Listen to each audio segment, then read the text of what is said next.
আসসালামু আলাইকুম রহমতুল্লাহ বারাকাত। এই যে দেখছেন সেই দ্য মুন লাইট হোটেল। এই হোটেলে আজ খেতে চলে এলাম।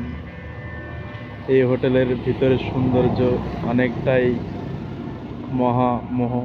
হ্যাঁ, এটা প্রতিদিনই খোলা থাকে।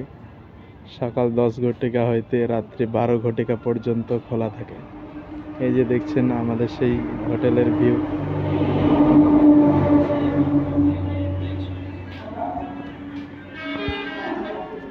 এই যে আমাদের ম্যানেজার সাহেব বসে আছে, বাপসু মণ্ডল।